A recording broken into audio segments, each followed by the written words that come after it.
Lord be with you. And with your spirit. A reading from the Holy Gospel according to Luke. Glory to you, O Lord. Some Sadducees, those who deny that there is a resurrection, came forward and put this question to Jesus, saying, "Teacher, Moses wrote for us, if someone's brother dies leaving a wife but no child, his brother must take the wife and raise up descendants for his brother. Now there were 7 brothers. The first married a woman but died childless. Then the second and the third married her, and likewise all the 7 died childless. Finally the woman also died. Now, at the resurrection, whose wife will that woman be? For all 7 had been married to her." Jesus said to them, "The children of this age marry and remarry, but those who are deemed worthy to attain to the coming age and to the resurrection of the dead, neither marry nor are given in marriage. They can no longer die, for they are like angels, and they are the children of God, because they are the ones who will rise. That the dead will rise, even Moses made known in the passage about the bush when he called out, 'Lord, the God of Abraham, the God of Isaac, and the God of Jacob. He is not God of the dead, but of the living, but to him all are alive.'" The Gospel of the Lord. Praise to you, Lord Jesus Christ.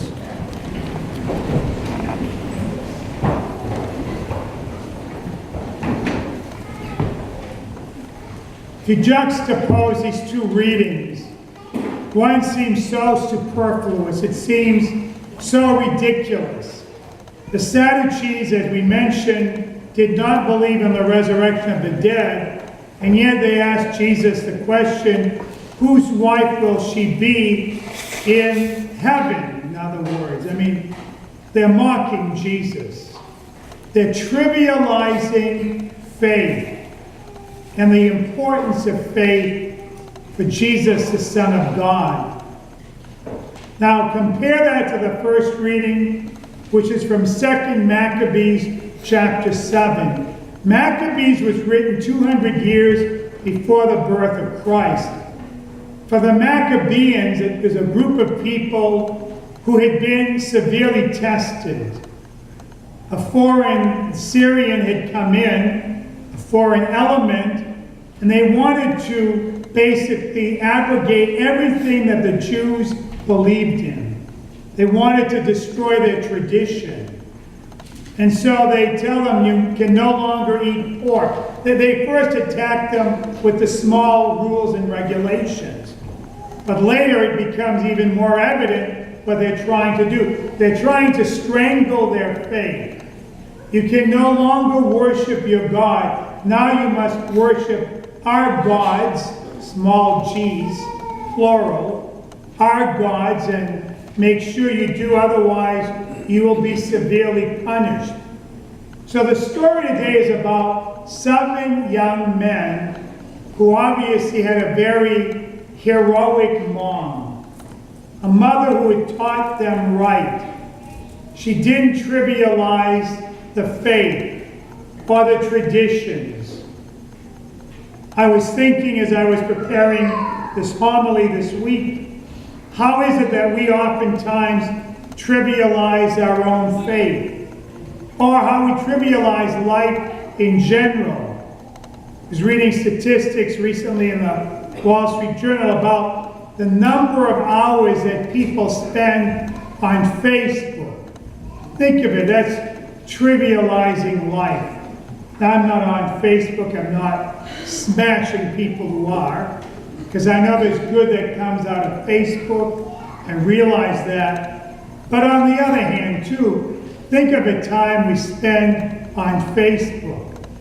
It gets a bit gossipy.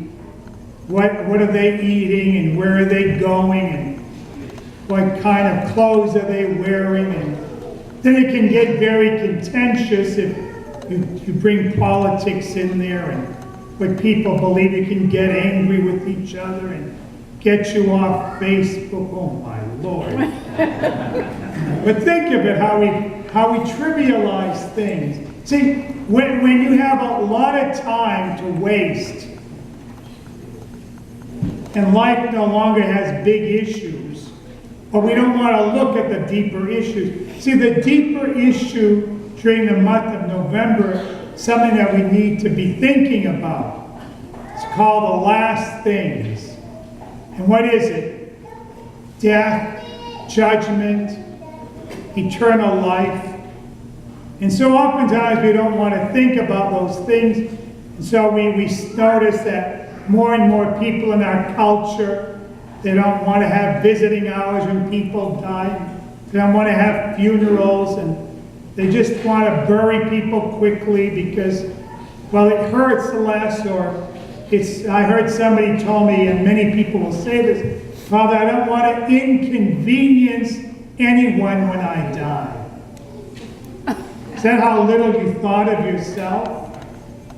Death, my brothers and sisters, is inconvenient.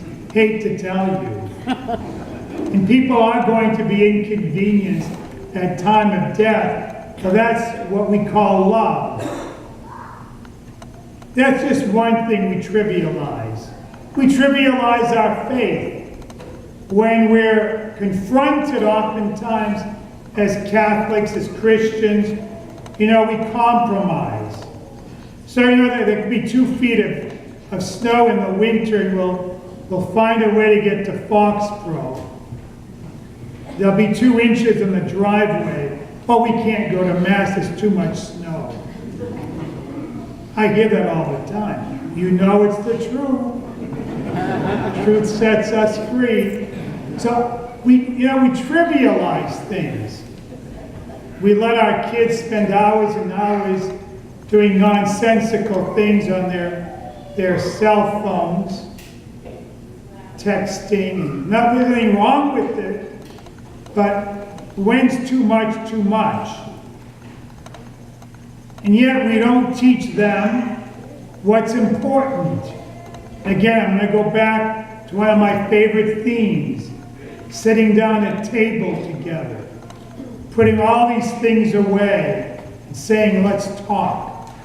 Or something that's no longer trivial for me is, how do we celebrate the Sabbath? Just this morning I was again puzzled. I was listening to the news early on before I was getting ready for my early Mass, and in Manchester they're having a race today. They were closing all the streets in the North End, and the streets on the West Side, and the bridge. And I was thinking, how do people get to Mass? Everything else is a priority, and sometimes we don't stick up for what we believe in. We let it all happen.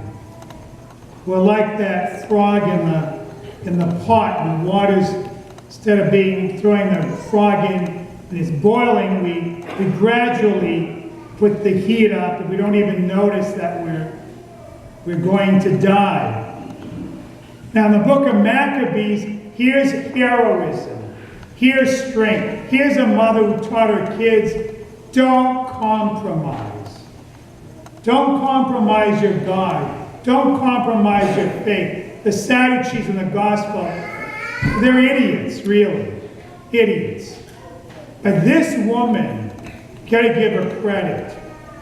So, this is the third son. It says, after him the third suffered their cruel sport. Listen, he put out his tongue at once when told to do so, because later I'm sure they would cut off his tongue, and bravely held out his hands as he spoke these noble words. It was from heaven that I received these. For the sake of his laws, I disdain them. From him, I hope to receive them again. It says that even the king and the attendants marveled at the young man's courage, because he regarded his sufferings as nothing. It says, after he had died, They tortured and maltreated the fourth brother in the same way. When he was near death, he said, "It is my choice to die at the hands of men, with the hope God gives of being raised up by him. But for you, there will be no resurrection of life." He was bold. We lack boldness at times. We trivialize our faith. We trivialize our relationship with God. Oh, if I have time, I'll go to church. If I have time, I'll pray with my kids. If. I love this mother. I don't know much about the mother.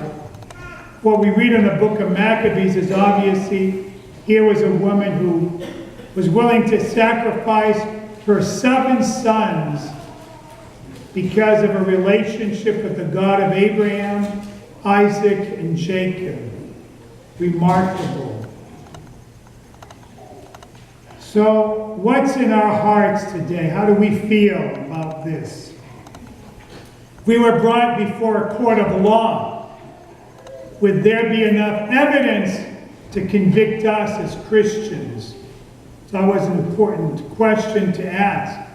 If I were brought before a court of law today, they wanted me to convict me for my Christianity, would they have enough evidence? They certainly did with these 7 young men with their mother. Would they have enough if it were me or if it were you?